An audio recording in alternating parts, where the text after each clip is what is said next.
그 여자가 말했다. 당신은 그냥 법적인 부인일 뿐이에요. 장호 씨는 마음으론 저와 살았거든요. 그 한마디에 35년 결혼 생활이 무너졌습니다. 같이 먹던 밥상, 함께 걷던 골목, 매일 갈아주던 장미꽃까지 모든 기억이 순식간에 뒤집혔습니다. 그리고 그날 밤 유언장이 찢겼고 내 이름은 거기 없었습니다. 지금부터 이 엄청난 사연의 이야기를 시작합니다. 사연 시작 전에 좋아요와 구독은 사랑입니다. 이정희는 오늘도 남편 한상호의 침대 곁에 앉아 있었습니다. 서울 근교 작은 아파트의 안방에는 장미꽃 향이 은은하게 퍼져 있었죠. 창가에 놓인 장미꽃병은 정희가 매일 갈아주는 소중한 일과였습니다. 상호는 장미꽃을 좋아했거든요. 여보, 오늘 날씨가 참 좋네요. 정희는 상호의 손을 잡으며 말했습니다. 하지만 상호는 대답하지 않았죠. 이미 며칠 전부터 의식을 잃은 채로 누워 있었거든요. 의사는 시간이 얼마 남지 않았다고 했습니다. 정희는 상호와 결혼한 지 35년이 되었습니다. 그동안 줄곧 전업주부로 살아오며 남편을 뒷바라지했죠. 상호는 작은 회사에서 평범한 회사원으로 일했고 늘 우리 집엔 돈이 없다고 말하곤 했습니다. 그래서 정희도 늘 검소하게 살았어요. 외식은커녕 새 옷 한 벌 사는 것도 망설였죠. 정희야, 미안해. 상호가 가끔 의식이 돌아올 때마다 하는 말이었습니다. 평생 고생만 시켰네. 정희는 그럴 때마다 고개를 저었어요. 무슨 소리예요? 우리 함께 잘 살아왔잖아요. 창밖으로는 봄볕이 따스하게 들어왔습니다. 정희는 상호의 이마에 손을 얹고 체온을 확인했어요. 점점 차가워지고 있었습니다. 가슴이 먹먹해졌죠. 이런 날이 올 줄은 알았지만 막상 현실이 되니 받아들이기 어려웠어요. 여보, 우리 처음 만났을 때 기억나요? 정희는 상호의 귀에 속삭였습니다. 제가 28이었고 당신은 30이었죠. 그때도 장미꽃을 좋아하신다고 했었잖아요. 상호와 정희는 중매로 만났습니다. 첫 만남에서 상호는 수줍게 장미꽃 한 송이를 건넸었죠. 제가 좋아하는 꽃입니다라고 말하면서요. 그때부터 정희도 장미꽃을 좋아하게 되었어요. 결혼 후 정희는 상호를 위해 모든 것을 바쳤습니다. 아이는 생기지 않았지만 둘이서 조용히 살아가는 것만으로도 행복했어요. 상호는 성실한 남편이었습니다. 술도 거의 마시지 않았고 바람도 피우지 않았죠. 다만 돈 이야기만 나오면 항상 어두운 표정을 지었어요. 오후 3시 10분 상호의 호흡이 점점 약해졌습니다. 정희는 남편의 손을 꽉 잡고 있었어요. 여보, 장미꽃이 예쁘게 피었어요. 보세요. 하지만 상호는 더 이상 대답하지 않았습니다. 정희는 상호의 이마에 입맞춤을 했습니다. 고생 많았어요. 이제 편히 쉬세요. 며칠 후 장례식장에는 친인척들이 모여들었습니다. 상호의 형님 내외, 조카들, 그리고 정희의 언니와 조카까지 왔죠. 모두들 상을 당한 정희를 위로했습니다.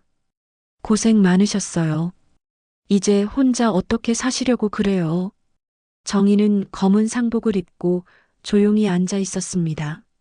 아직도 상호가 떠났다는 게 실감나지 않았어요. 집에 돌아가면 상호가 어서 와라고 말할 것만 같았죠. 그런데 장례식 둘째 날 낯선 남자가 정희를 찾아왔습니다. 깔끔한 정장 차림의 중년 남성이었어요. 유족분이신가요? 저는 김 변호사입니다. 변호사요? 정희는 당황했습니다.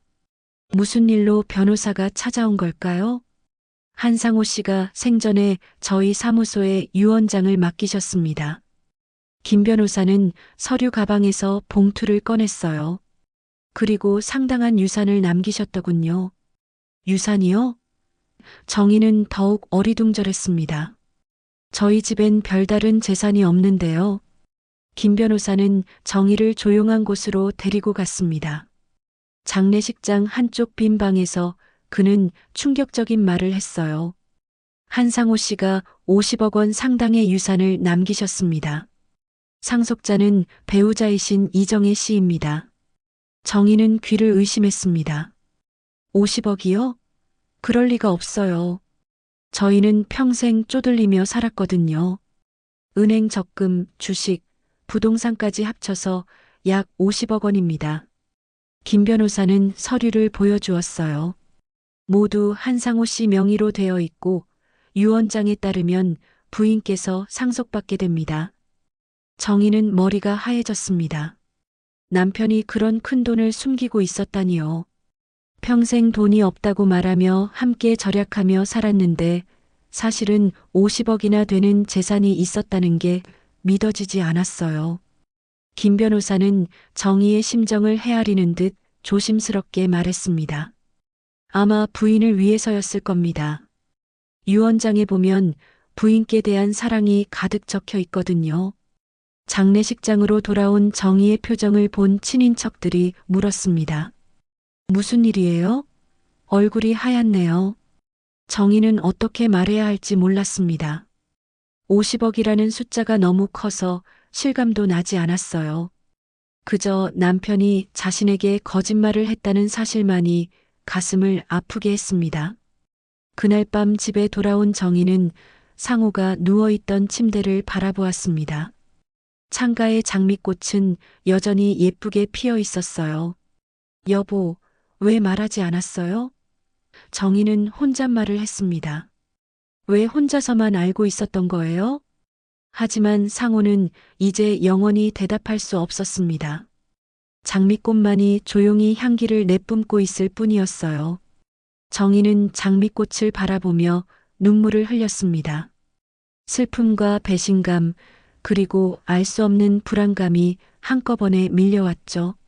상호의 장례를 마친 후 일주일이 지났습니다. 정희는 김 변호사의 연락을 받고 은행에 나와 있었어요. 창구 직원은 서류를 확인하며 놀란 표정을 지었습니다. 정말 한상호 씨 부인이 맞으신가요? 직원이 다시 한번 물었어요. 적금 잔액이 15억 원입니다. 정희는 고개를 끄덕였지만 여전히 믿기지 않았습니다. 15억이라니요. 상호는 늘 적금 통장을 보며 한숨을 쉬곤 했는데 사실은 이런 큰 돈이 들어 있었던 거군요. 그리고 여기 증권 계좌도 있습니다. 직원이 또 다른 서류를 꺼냈어요. 주식 평가액이 약 20억 원 정도 됩니다.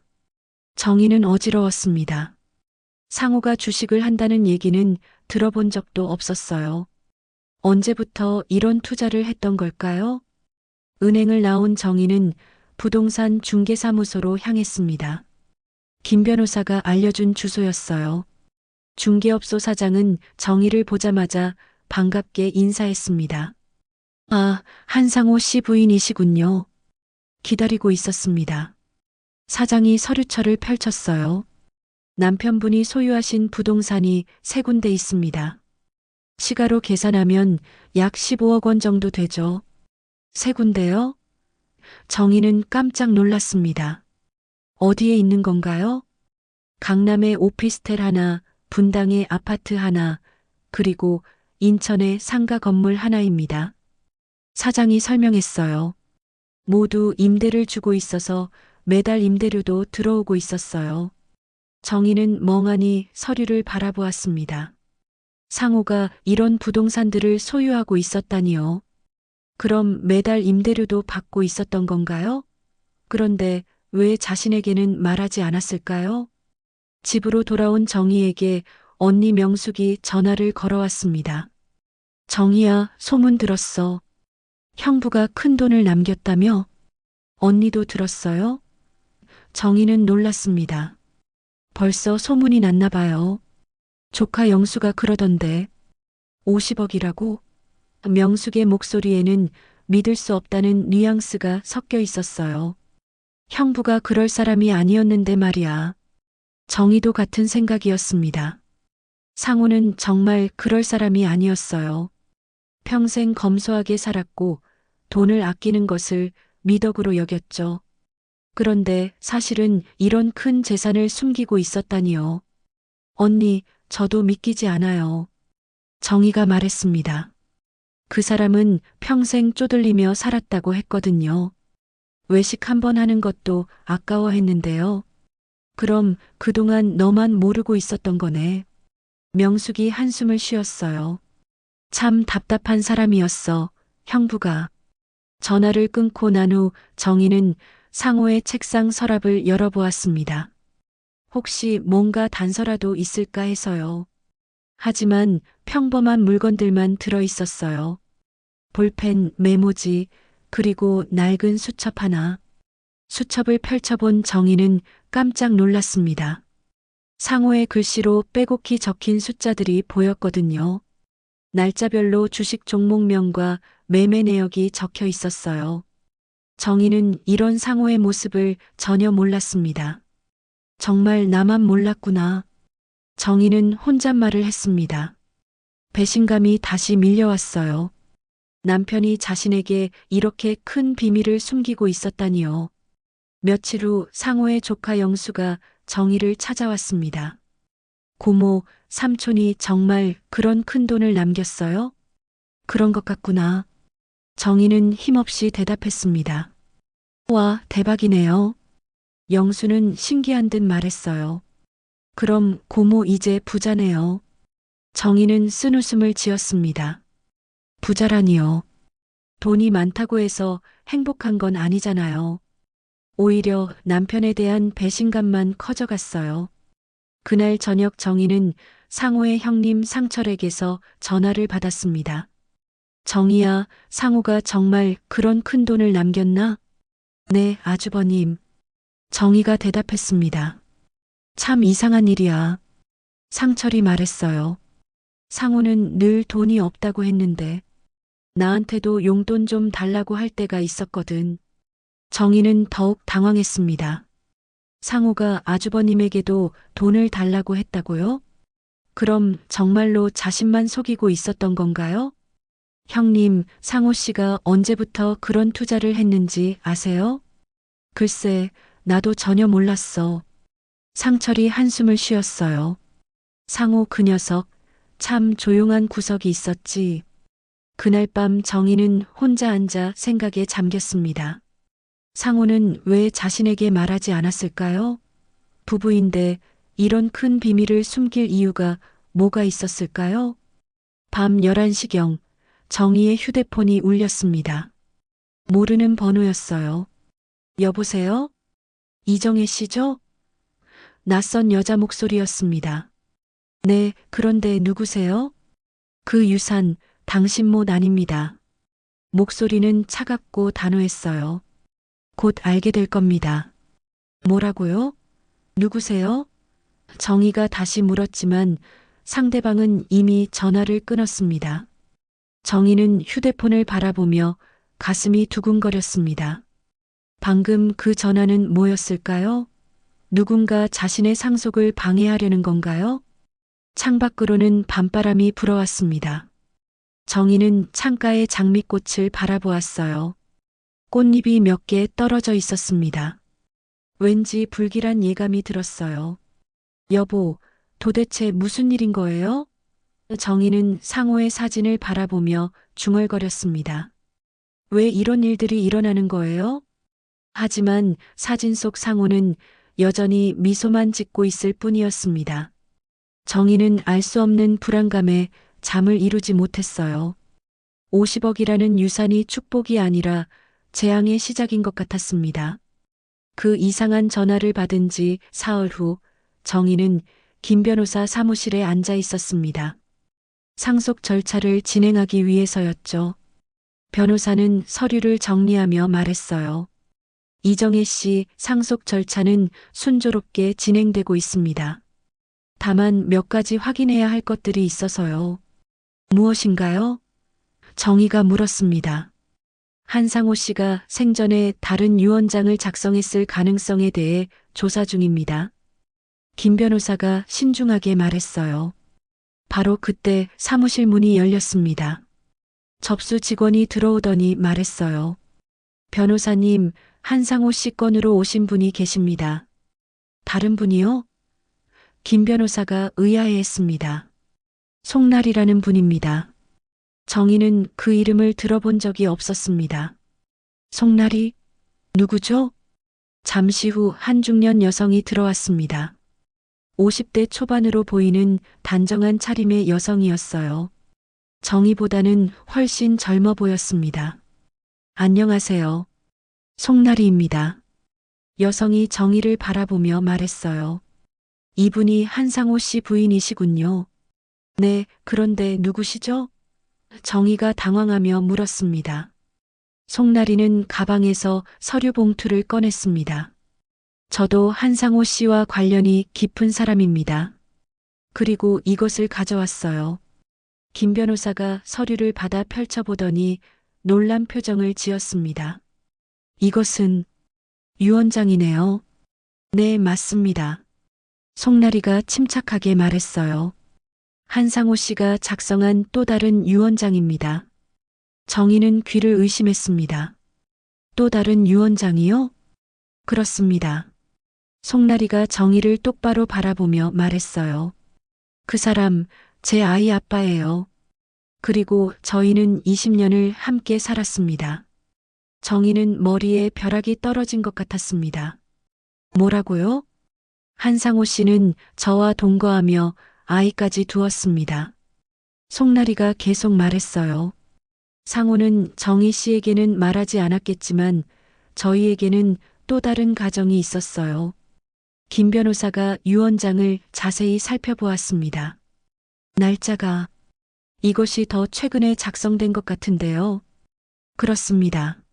송나리가 고개를 끄덕였어요. 작년에 작성한 겁니다. 상호 씨가 병에 걸리고 나서요.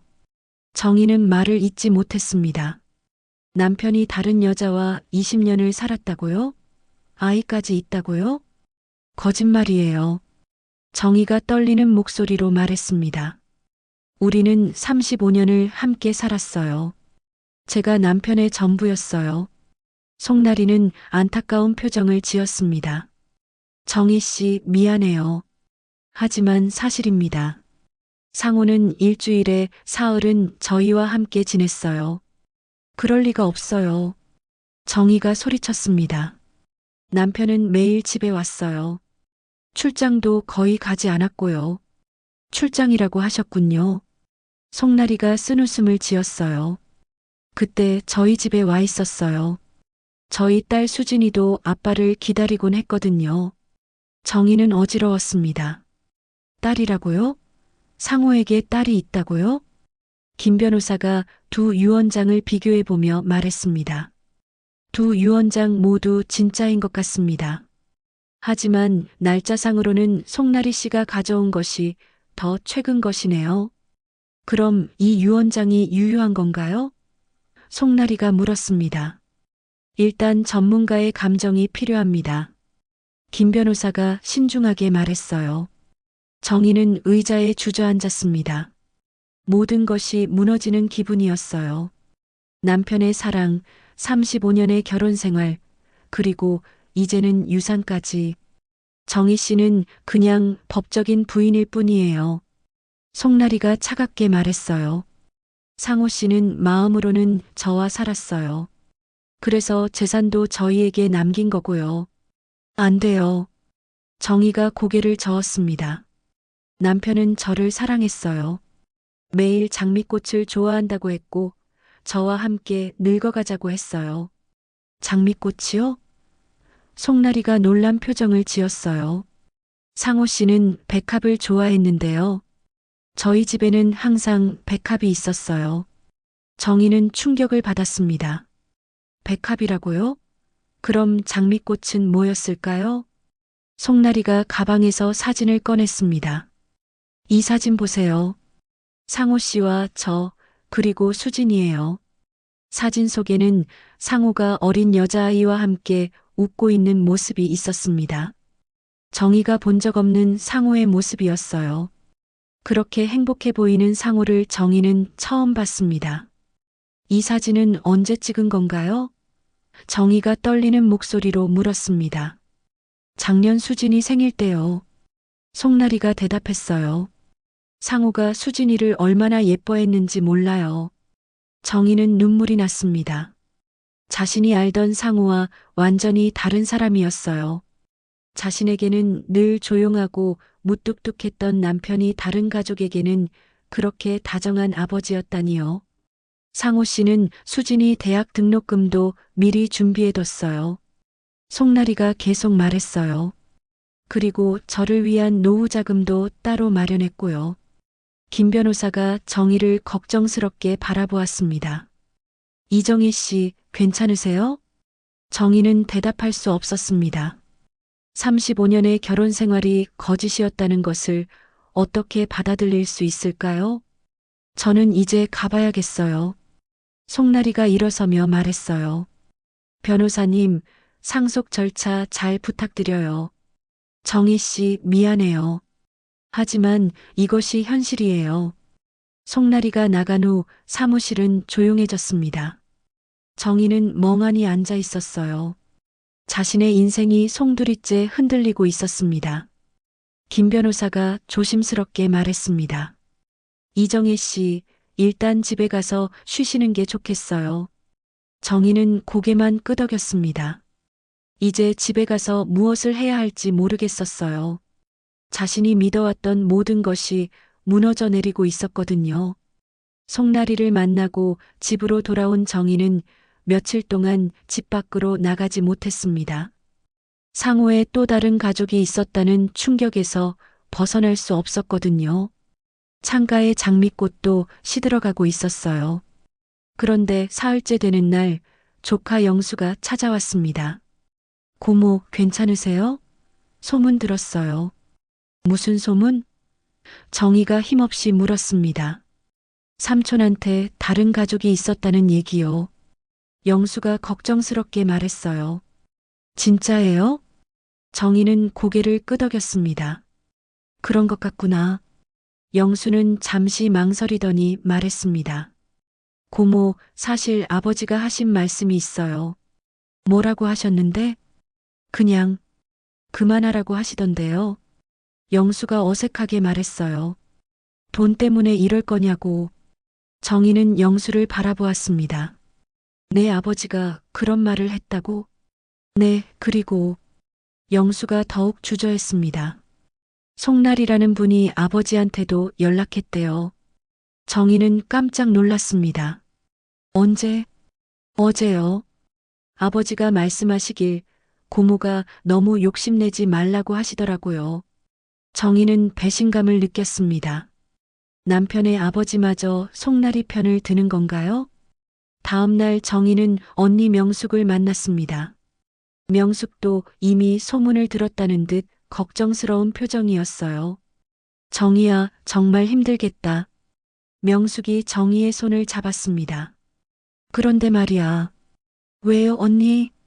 조카 말로는 내가 너무 고집부리고 있다던데. 명숙이 조심스럽게 말했어요. 그 여자가 20년을 같이 살았다면 어느 정도는 인정해줘야 하는 거 아닐까? 정희는 언니마저 그런 말을 한다는 게 믿어지지 않았습니다. 언니도 그 여자 편이에요? 하지만 정희는 알 수 있었습니다. 언니도 송나리와 접촉했구나. 모든 사람들이 자신을 등지고 있었어요. 일주일 후 김 변호사에게서 연락이 왔습니다. 이정희 씨 사무실로 오실 수 있나요? 급한 일이 생겼습니다. 변호사 사무실에 도착한 정희는 충격적인 소식을 들었습니다. 이정희 씨가 가지고 계신 유언장에 문제가 생겼습니다. 김 변호사가 심각한 표정으로 말했어요. 무슨 문제요? 필적 감정 결과 위조 가능성이 제기되었습니다. 김 변호사가 서류를 보여주었어요. 특히 이정희 씨 이름 부분의 필체가 다른 부분과 달라요. 정희는 어리둥절했습니다. 위조라고요? 그럴 리가 없어요. 그리고 더 심각한 문제가 있습니다. 김 변호사가 계속 말했어요. 유언장 일부가 찢어진 흔적이 있고 이정혜 씨 이름이 원래 있던 다른 이름에 더 씌워진 것 같습니다. 다른 이름이요? 송날이라는 이름 말입니다. 김 변호사가 조심스럽게 말했어요. 정희는 머리가 하얘졌습니다. 그럼 제가 위조한 거라는 뜻인가요? 그때 사무실 문이 열리고 송나리가 들어왔습니다. 이번에는 변호사와 함께였어요. 이정혜 씨, 이제 진실을 말할 때가 됐습니다. 송나리가 차갑게 말했어요. 유언장을 조작한 건 인정하세요. 조작이라니요. 정희가 소리쳤습니다. 저는 그런 짓 안 했어요.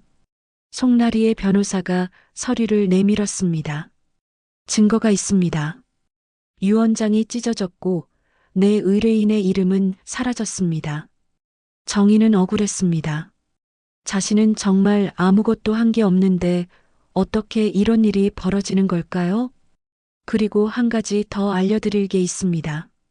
송나리가 말했어요. 상호 씨가 살던 아파트도 제 명의로 되어 있어요. 그런 일은 없어요. 정희가 항변했습니다.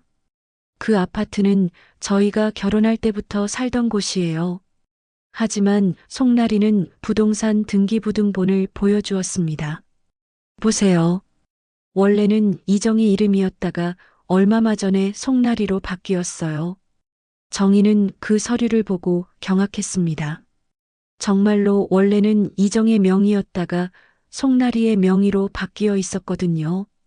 이해할 수 없어요. 정희가 중얼거렸습니다. 남편이 언제 그런 일을 했다는 거예요? 김 변호사가 난처한 표정을 지었습니다.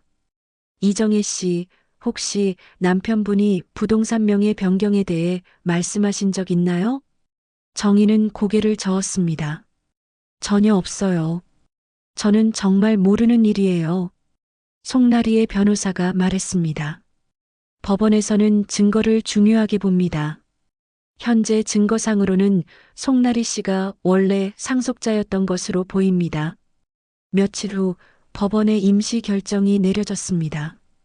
정희는 모든 재산에서 배제되었고 살던 아파트에서도 나가야 한다는 통보를 받았어요.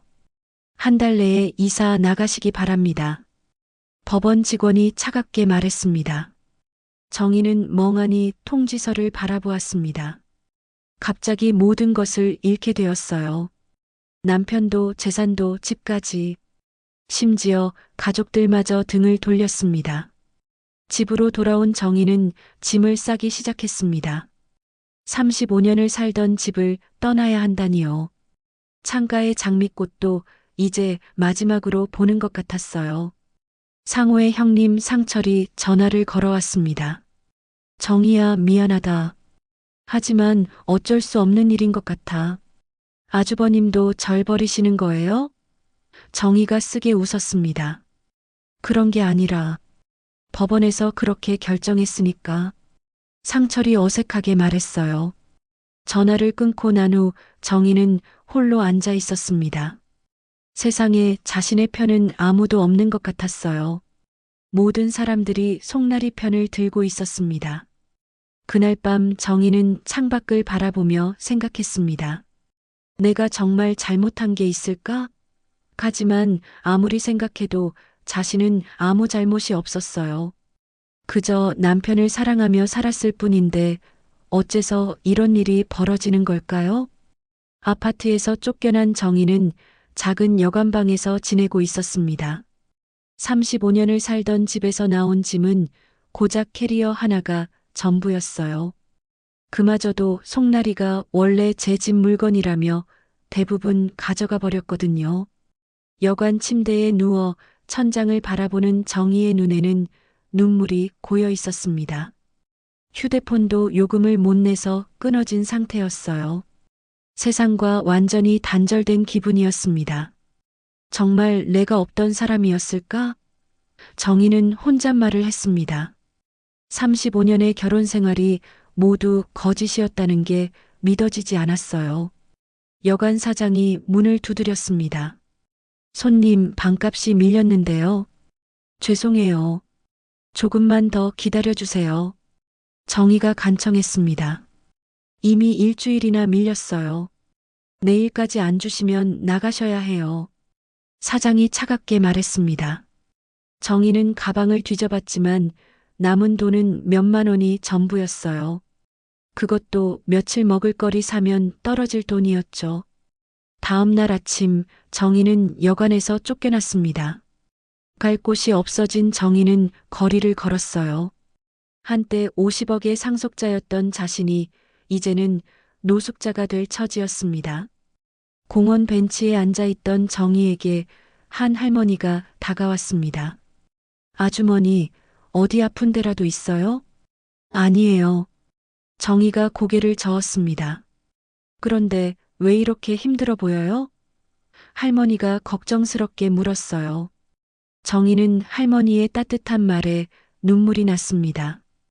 그동안 자신을 걱정해주는 사람이 아무도 없었거든요. 할머니, 저는 정말 없던 사람이었나 봐요. 정희가 중얼거렸습니다. 무슨 소리야? 없던 사람이 어디 있어? 할머니가 정희 옆에 앉았어요. 무슨 일 있었나? 정희는 할머니에게 자신의 이야기를 털어놓았습니다.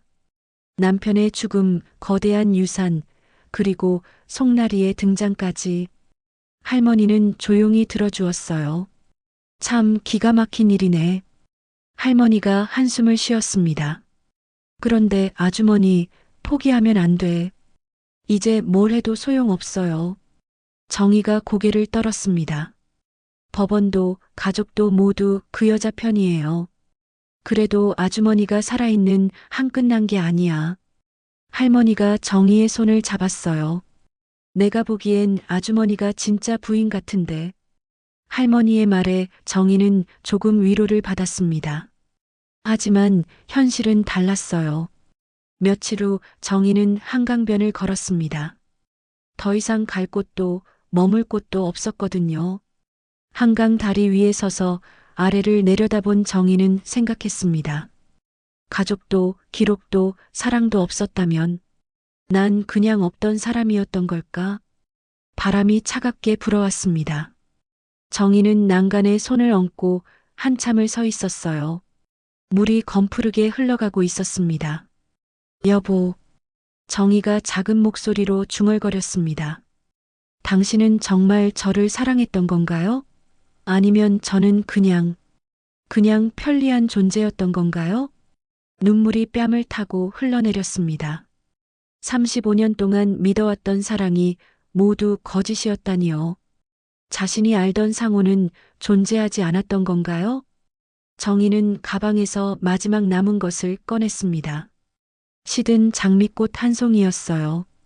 아파트에서 나올 때 가져온 것이었죠. 이것마저 거짓이었나요? 정희가 장미꽃을 바라보며 말했습니다. 당신이 좋아한다던 장미꽃도 사실은 송나리를 위한 거였나요?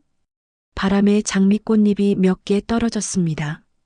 정희는 그 꽃잎들이 바람에 날려가는 것을 바라보았어요. 한참을 서 있던 정희는 천천히 발걸음을 옮겼습니다. 다리 위를 걸어가며 중얼거렸어요. 그래도 내가 날 기억하니까. 정희는 다리 중간쯤에서 멈춰 섰습니다. 그리고 손에 들고 있던 장미꽃을 조용히 물에 띄웠어요. 장미꽃은 물결에 휩쓸려 천천히 떠내려갔습니다. 안녕히 가세요. 정희가 작게 말했습니다. 저도 이제 새로 시작해 볼게요. 다리를 건너 반대편으로 간 정희는 뒤돌아보지 않았습니다. 비록 모든 것을 잃었지만 자신만은 포기하지 않기로 했거든요. 그날 밤 정희는 작은 찜질방에서 잠을 청했습니다. 가진 돈으로는 이곳이 최선이었어요. 하지만 적어도 따뜻했습니다. 찜질방 휴게실에서 텔레비전을 보던 정희는 뉴스를 듣게 되었습니다. 상속 분쟁으로 화제가 된 한상호 씨 유산 사건, 새로운 증거가 나타났다는 소식입니다. 정희는 깜짝 놀라 텔레비전을 바라보았습니다. 자신의 이야기가 뉴스에 나오고 있었어요. 한상호 씨의 동료였던 이영식 씨가 중요한 증거를 가지고 나왔다고 합니다. 리포터가 말했습니다. 정희는 이영식이라는 이름을 기억했습니다. 상호의 회사 동료였던 사람이에요. 그런데 무슨 증거를 가지고 있다는 걸까요? 뉴스는 계속 이어졌습니다. 이영식 씨는 한상호 씨로부터 직접 받은 물건이 있다며 이것이 상속 분쟁의 열쇠가 될 것이라고 주장했습니다. 정희의 가슴이 두근거렸습니다. 혹시 자신에게 희망이 있는 걸까요? 아니면 이것도 헛된 기대일까요? 하지만 정희는 마음속으로 다짐했습니다. 한 번만 더 기회가 온다면 이번에는 끝까지 싸워볼 거야. 찜질방의 작은 텔레비전 화면을 바라보며 정희는 새로운 희망을 품었습니다. 모든 것을 잃었지만 아직 끝나지 않았다는 걸 깨달았거든요. 밖에서는 여전히 차가운 바람이 불고 있었지만 정희의 마음속에는 작은 불씨가 다시 타오르기 시작했습니다. 뉴스를 본 다음 날 아침 정희는 찜질방 로비에 앉아 있었습니다. 이영식이라는 이름이 계속 머릿속을 맴돌았어요. 상호의 회사 동료였던 그 사람이 무슨 증거를 가지고 있다는 걸까요? 실례합니다. 이정혜 씨 맞으신가요? 정희가 고개를 들어보니 50대 중반의 남자가 서 있었습니다. 깔끔한 옷차림의 그 사람은 상호와 비슷한 나이로 보였어요. 네, 그런데 누구세요? 정희가 조심스럽게 물었습니다. 저는 이영식입니다. 한상호 선배와 함께 일했던 사람이에요. 형식이 명함을 건네며 말했어요. 어제 뉴스 보셨죠? 정희는 깜짝 놀랐습니다. 어떻게 저를 찾으셨어요? 며칠 전부터 찾고 있었어요. 형식이 앉으며 말했습니다. 상호 선배가 돌아가시기 전에 저에게 부탁한 일이 있거든요. 무슨 부탁이요? 정희의 목소리가 떨렸습니다. 형식은 가방에서 작은 상자를 꺼냈습니다. 선배가 이것을 정희 씨에게 전해달라고 했어요. 만약 자신에게 무슨 일이 생기면 꼭 전하라고 했습니다. 정희는 그 상자를 받아들었습니다. 낡은 시계 상자였어요. 이게 뭔가요? 열어보세요. 형식이 말했습니다. 상자를 연 정희는 놀랐습니다. 상호가 늘 차고 다니던 손목 시계가 들어 있었거든요. 그런데 시계 뒷면이 열려 있었어요. 뒷면을 보세요. 형식이 말했습니다. 정희가 시계를 뒤집어 보니 작은 공간이 있었습니다. 그 안에는 접힌 종이와 작은 녹음기가 들어 있었어요. 이게 뭐예요? 정희가 떨리는 손으로 종이를 펼쳤습니다. 그것은 상호의 친필 유언장이었습니다. 정희가 본 것과는 완전히 달랐어요. 사랑하는 정희에게 이 글을 읽고 있다면 내가 이미 세상을 떠났을 거야. 정희야, 먼저 미안하다. 그동안 너에게 거짓말을 했어. 하지만 이유가 있었다. 정희는 계속 읽어내려갔습니다. 유언장에는 상호의 진심이 담겨 있었어요. 송날이라는 여자가 나를 협박했다. 투자 사기에 연루됐다며 경찰에 신고하겠다고 했어. 나는 정의를 지키고 싶어서 그녀의 요구를 들어줄 수밖에 없었어. 하지만 진짜 내 마음은 오직 정의뿐이었다. 정의의 눈에서 눈물이 흘러내렸습니다. 이게 진짜인가요? 녹음 파일도 들어보세요. 형식이 녹음기를 가리켰습니다. 정희가 재생 버튼을 누르자 상호의 목소리가 들려왔습니다. 정희야, 미안하다. 그동안 널 지켜주지 못해서. 송나리가 나를 협박하고 있어. 투자 사기건으로 고발하겠다고 했거든. 하지만 그건 내가 한 게 아니야. 송나리가 내가 돈이 있는 것을 알았고 투자 사기를 위해 그 여자가 내 명의를 도용한 거야. 녹음은 계속 이어졌습니다. 송나리는 내 약점을 잡고 돈을 요구했어. 그래서 어쩔 수 없이 부동산 명의도 바꿔주고 유언장도 조작하게 해줬어. 하지만 정희야, 이 돈은 모두 내 몫이야. 누구도 뺏을 수 없어. 정희는 충격을 받았습니다. 송나리가 상호를 협박했다는 거예요? 그럼 20년 동거도 거짓말이었단 말인가요? 선배가 마지막 며칠 동안 이것을 준비했어요. 형식이 설명했습니다. 송나리의 협박에서 벗어나 정희 씨에게 진실을 알리고 싶어 했어요. 그럼 송나리와의 관계는? 정희가 떨리는 목소리로 물었습니다. 거짓말이에요. 형식이 단호하게 말했습니다. 송나리는 선배 회사의 회계팀에서 일했던 사람이에요. 선배의 약점을 잡고 몇 년간 협박을 계속했죠.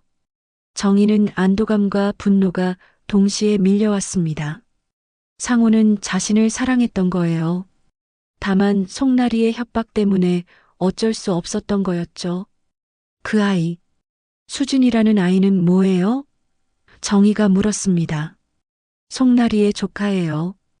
형식이 대답했습니다. 상호 선배와는 전혀 관계없는 아이죠. 사진도 억지로 찍게 한 거예요. 정희는 모든 것이 이해되기 시작했습니다. 송나리가 얼마나 치밀하게 계획했는지 알 수 있었어요. 그럼 이 증거로 송나리를 고발할 수 있나요? 정희가 희망차게 물었습니다. 물론이에요. 형식이 고개를 끄덕였습니다. 이미 변호사와 상의했어요. 이것은 결정적인 증거가 될 거예요. 정희는 시계를 가슴에 안았습니다. 상호의 마지막 사랑이 느껴졌어요. 정희야, 잘 살아줘서 고마워. 녹음기에서 상호의 마지막 목소리가 들려왔습니다. 내가 있어서 내 인생이 행복했어. 이제 당당하게 살아가. 이 모든 게 내 거야. 정희는 더 이상 참을 수 없어 울기 시작했습니다. 그동안의 오해와 아픔이 모두 풀어지는 기분이었어요. 선배가 정희 씨를 얼마나 사랑했는지 아세요? 형식이 말했습니다. 병원에서도 계속 정희 씨 얘기만 했어요. 미안하다고, 사랑한다고. 저도 사랑했어요. 정희가 눈물을 닦으며 말했습니다. 그런데 왜 저에게 말하지 않았을까요? 정희 씨를 지키고 싶어서였을 거예요. 형식이 대답했습니다.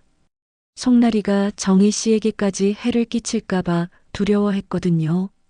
정희는 이제 모든 것을 이해했습니다. 상호의 사랑, 그리고 송나리의 악독함까지. 이제 어떻게 해야 하나요? 정희가 물었습니다. 내일 변호사 사무실로 가세요. 형식이 명함을 건네며 말했습니다. 이 증거로 송나리를 고발하고 정희 씨의 상속권을 되찾을 수 있을 거예요. 정희는 다시 일어설 힘을 얻었습니다. 상호의 진짜 사랑을 확인했고 송나리의 거짓말도 밝혀졌어요. 이제 정말로 끝까지 싸워볼 수 있을 것 같았습니다. 그날 밤 정희는 상호의 시계를 바라보며 말했습니다. 여보, 이제 알겠어요. 당신의 마음을. 이제 제 이름으로 당당하게 싸울게요. 다음 날 아침 정희는 형식이 알려준 변호사 사무실을 찾아갔습니다. 박 변호사는 상호의 시계와 녹음 파일을 자세히 검토했어요. 이것은 정말 결정적인 증거입니다. 박 변호사가 놀라며 말했습니다. 음성 분석 결과 한상호 씨 목소리가 맞고 필체 감정도 진짜로 나왔어요. 그럼 송나리를 고발할 수 있나요? 정희가 간절히 물었습니다. 당연합니다. 협박, 사기, 문서 위조까지 여러 죄목으로 고발 가능해요. 박 변호사가 자신 있게 대답했어요. 그리고 정희 씨의 상속권도 완전히 회복될 겁니다. 일주일 후 법정에서 재판이 열렸습니다. 정희는 긴장된 마음으로 법정에 들어섰어요. 송나리도 변호사와 함께 앉아 있었습니다. 피고인 송나리는 고인 한상호를 협박하여 재산을 편취하고 유언장을 위조한 혐의를 받고 있습니다. 판사가 사건을 요약했습니다. 박 변호사가 일어서서 증거를 제시했습니다. 한상호 씨가 직접 녹음한 파일입니다. 송나리의 협박 내용이 구체적으로 나와 있어요. 법정에 상호의 목소리가 울려 퍼졌습니다. 송나리가 나를 협박하고 있어. 투자 사기건으로 고발하겠다고 했거든. 송나리의 얼굴이 하얗게 변했습니다. 자신도 모르는 녹음 파일이 있었다는 사실에 당황한 것 같았어요. 이것은 조작된 증거입니다. 송나리의 변호사가 항변했습니다. 음성 합성으로 만든 거예요. 하지만 박 변호사는 준비된 자료를 내놓았습니다. 국과수 음성 분석 결과입니다. 100% 한상호 씨 목소리로 확인되었어요. 판사가 송나리를 바라보았습니다. 피고인, 이에 대해 어떻게 생각하십니까? 송나리는 한참 침묵하더니 말했습니다. 저는 정말 상호 씨와 사랑하는 사이였어요. 협박이 아니라. 그럼 이 녹음은 뭐로 설명하시겠습니까? 박 변호사가 반박했습니다. 한상호 씨가 직접 협박당한다고 말하고 있는데요. 송나리는 말을 잇지 못했습니다. 변호사도 어쩔 줄 몰라 하고 있었어요. 박 변호사가 계속 증거를 제시했습니다. 그리고 한 가지 더 중요한 사실이 있습니다. 송나리가 주장한 아파트명의 변경건 말입니다. 무슨 말씀인가요? 판사가 물었습니다. 사실 그 아파트는 원래부터 이정혜 씨 명의였습니다. 박 변호사가 서류를 보여주었어요. 송나리가 제출한 등기부등본은 위조된 것이었어요. 법정이 술렁거렸습니다. 송나리가 제출한 결정적 증거가 위조였다는 얘기였거든요. 정말입니까? 판사가 놀라며 물었습니다. 네, 부동산청에서 확인한 원본 등기부등본입니다. 박 변호사가 진짜 서류를 제출했어요. 결혼 당시부터 줄곧 이정혜 씨 명의로 되어 있었습니다. 송나리는 완전히 패닉 상태가 되었습니다. 그럴 리가 없어요. 제가 확인했는데. 피고인이 직접 위조한 것 아닙니까? 박 변호사가 날카롭게 물었습니다. 송나리의 변호사가 일어섰습니다. 잠깐만요. 저희도 확인할 시간이 필요합니다. 하지만 이미 늦었습니다. 송나리의 거짓말이 하나씩 밝혀지고 있었거든요. 박 변호사가 마지막 폭탄을 터뜨렸습니다. 그리고 송나리가 주장한 딸 수진이라는 아이도 사실은 자신의 조카입니다. 한상호 씨와는 전혀 관련이 없어요. 증거가 있습니까? 판사가 물었습니다. 수진이의 호적 등본입니다. 박 변호사가 서류를 제출했어요. 송나리의 오빠 딸로 등록되어 있습니다. 송나리는 더 이상 변명할 수 없었습니다. 모든 거짓말이 밝혀진 상황이었어요. 피고인 송나리, 마지막으로 할 말이 있습니까? 판사가 물었습니다. 송나리는 고개를 떨군 채 말했습니다. 죄송합니다. 제가 잘못했습니다. 결국 송나리는 자신의 죄를 인정했습니다. 협박, 사기, 문서 위조 등 모든 혐의를 시인한 거였어요. 판사가 판결을 선고했습니다. 피고인 송나리는 징역 3년에 처한다. 그리고 편취한 재산은 모두 원고 이정희에게 반환하라. 법정이 끝난 후 정희는 복도에서 송나리와 마주쳤습니다. 송나리는 수갑을 찬 채 고개를 들지 못하고 있었어요. 송나리 씨, 정희가 조용히 말했습니다. 송나리가 고개를 들었습니다. 눈물이 고여 있었어요. 당신은 그 사람의 그림자였고 나는 그의 이름이었어요. 정희가 담담하게 말했습니다. 이제 그걸 인정하세요. 송나리는 대답하지 못했습니다. 그저 고개만 떨구고 있었어요. 정희는 송나리를 더 이상 바라보지 않았습니다. 이제 모든 것이 끝났거든요. 박 변호사가 다가와 말했습니다. 축하드려요, 이정희 씨. 모든 재산이 원래대로 돌아왔어요. 감사합니다. 정희가 고개를 숙였습니다. 정말 고생 많으셨어요. 법원을 나서는 정희의 마음은 복잡했습니다. 승리의 기쁨보다는 안도감이 더 컸어요. 드디어 상호의 진짜 마음을 세상에 알릴 수 있었거든요. 그날 저녁 정희는 상호의 시계를 바라보며 말했습니다. 여보, 이제 끝났어요. 당신의 마음 세상이 다 알게 되었어요. 시계는 조용히 째깍거리고 있었습니다. 마치 상호가 고생했다고 말하는 것 같았어요. 정희는 눈물 한 방울 없이 판결을 받아들였습니다. 이제 진짜 새로운 시작을 할 수 있을 것 같았거든요. 재판이 끝나고 한 달이 지났습니다. 정희는 모든 재산을 되찾았지만 서울의 아파트로 돌아가지 않았어요. 그곳에는 너무 많은 아픈 기억들이 남아 있었거든요. 대신 정희는 상호와 함께 가보고 싶어 했던 곳으로 향했습니다. 경기도 외곽의 작은 시골 마을이었어요. 상호가 생전에 나중에 은퇴하면 저런 조용한 곳에서 살고 싶다고 말했던 곳이었죠. 마을 입구에 있는 작은 한옥을 정희는 구입했습니다. 50억의 유산 중 일부를 사용한 거였어요. 집 앞마당에는 장미꽃 정원이 있었습니다. 여보, 여기 어때요? 정희가 빈 집을 바라보며 혼잣말을 했습니다. 당신이 좋아하던 장미꽃도 많고 조용하기도 하고요. 정희는 짐을 풀며 새로운 생활을 시작했습니다. 서울에서의 복잡한 인간관계를 뒤로하고 혼자만의 시간을 가지려 했어요. 마을 사람들은 정희를 따뜻하게 맞아주었습니다. 서울에서 오셨다면서요? 여기는 조용하고 좋을 거예요. 이웃 할머니가 인사를 건네며 말했어요. 네, 잘 부탁드려요. 정희가 정중하게 인사했습니다. 며칠 후 정희는 마당의 장미꽃을 돌보기 시작했습니다. 전 주인이 갖고 놓은 장미들이 무성하게 자라고 있었어요.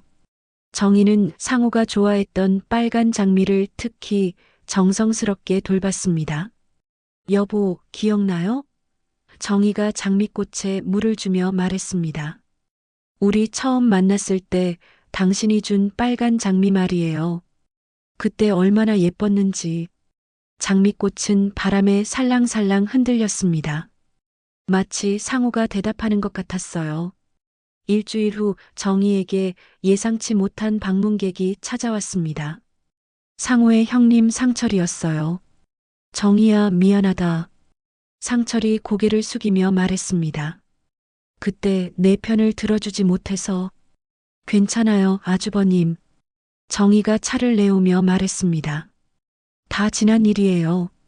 아니야, 괜찮지 않아. 상철이 한숨을 쉬었어요. 송나리가 나한테도 거짓말을 했더라고. 상호가 정말 그 여자와 살았다고 믿었는데. 정희는 상철의 사과를 받아들였습니다. 가족이니까요. 더 이상 미워하고 싶지도 않았어요. 아주버님, 이제 다 끝났어요. 정희가 말했습니다. 상호 씨도 그걸 원할 거예요. 상철은 한참 있다가 물었습니다. 정희야, 여기서 혼자 살기 외롭지 않나? 아니에요. 정희가 장미꽃을 바라보며 말했습니다. 여기엔 상호가 있어요. 그리고 이제는 누군가의 아내가 아니라 정희라는 이름으로 살 거예요. 상철은 정희의 말에 고개를 끄덕였습니다. 그래, 그게 맞는 것 같다. 며칠 후 언니 명숙도 찾아왔습니다. 정희야, 정말 미안해. 내가 너무 섣불리 판단했어. 언니도 속은 거예요. 정희가 웃으며 말했습니다. 송나리가 너무 교묘했거든요. 명숙은 정희의 새로운 모습에 놀랐습니다. 너 많이 달라졌구나. 더 당당해 보여. 그런가요? 정희가 거울을 보며 말했습니다. 제가 봐도 그런 것 같아요.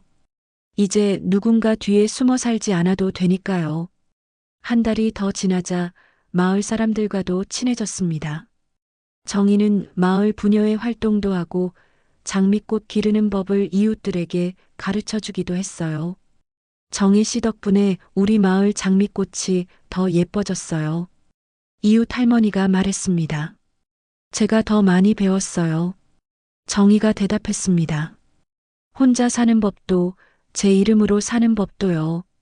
어느 따뜻한 봄날 정희는 마당에 앉아 차를 마시고 있었습니다. 창가에는 상호가 좋아하던 빨간 장미가 만개해 있었어요. 정희는 상호의 시계를 꺼내 바라보았습니다. 이제는 슬프지 않았어요. 오히려 고마운 마음이 들었습니다. 여보, 고마워요.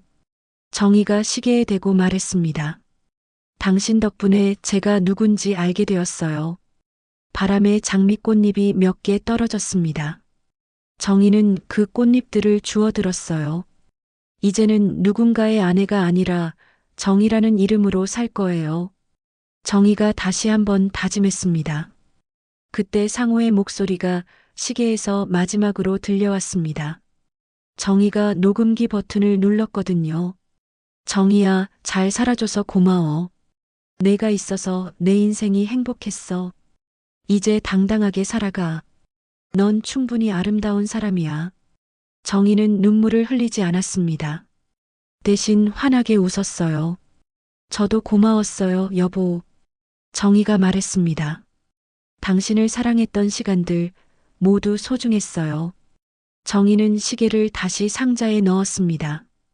이제 과거에 매달리지 않기로 했거든요. 마당의 장미꽃들이 바람에 흔들리고 있었습니다. 정희는 일어서서 장미꽃병을 들고 꽃을 꺾기 시작했어요. 집안을 장미꽃으로 가득 채우고 싶었습니다. 이제 시작이에요. 정희가 혼잣말을 했습니다. 이정희로서의 새로운 인생이요. 해가 서서히 지고 있었습니다. 정희는 창가에 앉아 장미꽃차를 마시며 노을을 바라보았어요.